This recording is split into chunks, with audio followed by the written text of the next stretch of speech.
গরিব চাষা তার নামে মহাজন নালিশ করেছে। বেচারা কবে তার কাছে 25 টাকা ধার নিয়েছিল, সুদে আসলে তাই এখন 500 টাকায় দাঁড়িয়েছে। চাষা অনেক কষ্টে 100 টাকা জোগাড় করেছে, কিন্তু মহাজন বলেছে 500 টাকা 1 পয়সাও কম নয়, দিতে না পারে তো জেলে যাও। সুতরাং চাষার আর রক্ষা নাই। এমন সময় শ্যামলা মাথায় চশমা, চোখে তুখোড় বুদ্ধি উকিল এসে বলল, ওই 100 টাকা আমায় দিলে আমি তোমার বাঁচবার উপায় করতে পারি। চাষা তার হাতে ধরল, তার পায়ে পড়ল, বলল, আমায় বাঁচিয়ে দিন। উকিল বলল, তবে শোন, আমার ফন্দি বলি, যখন আদালতের কাঠগড়ায় গিয়ে দাঁড়াবে তখন বাপু হে কথা তথা কইও না, যে যা খুশি বলুক, গাল দিক আর প্রশ্ন করুক, তুমি তার জবাবটি দেবে না, খালি পাঁঠার মতো ব্যয় করবে। তা যদি করতে পারো তাহলে আমি তোমায় খালাস করিয়ে দেব। চাষা বলল, আপনি কর্তা, যা বলেন তাতেই আমি রাজি। আদালতের মহাজনের মস্ত উকিল চাষাকে এক ধমক দিয়ে জিজ্ঞাসা করল, তুমি 7 বছর আগে 25 টাকা কর্জ নিয়েছিলে?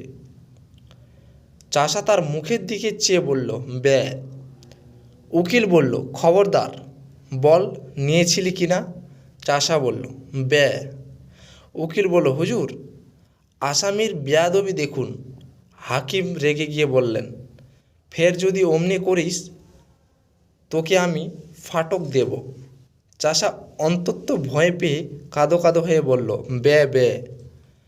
হাকিম বললেন, লোকটা কি পাগল নাকি? তখন চাষার উকিল উঠে বলল, হুজুর, ও কি আজকের পাগল? ও বহুকালের পাগল, জন্মে অবধি পাগল। ওর কি কোনো বুদ্ধি আছে না কাণ্ডজ্ঞান আছে? ও আবার কর্জ নেবে কি?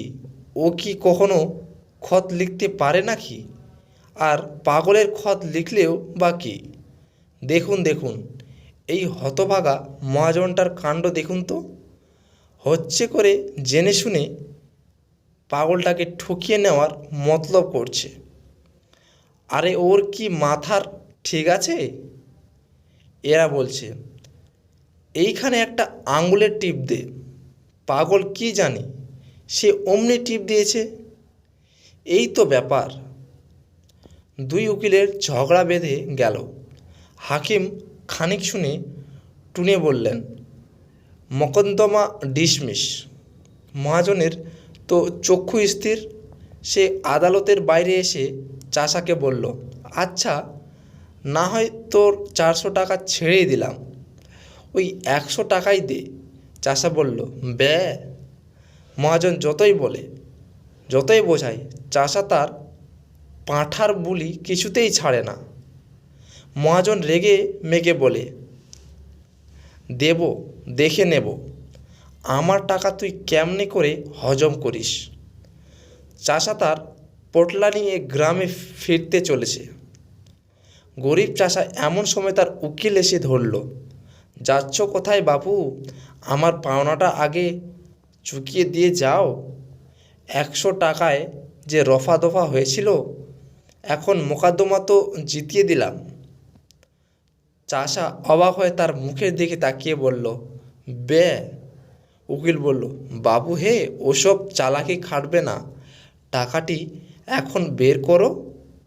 চাষা বোকার মতো মুখ করে আবার বলল, ব্যয়। উকিল তাকে নরম গরম অনেক কথাই শোনালো, কিন্তু চাষার মুখের কেবলই ওই এক জবাব।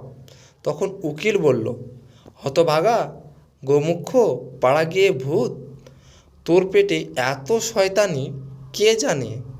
আগে যদি জানতাম তাহলে পোটলা সুতোর টাকাগুলো আটকে রাখতাম। বুদ্ধিমান উকিলের আর দক্ষিণা পাওয়া হলো না।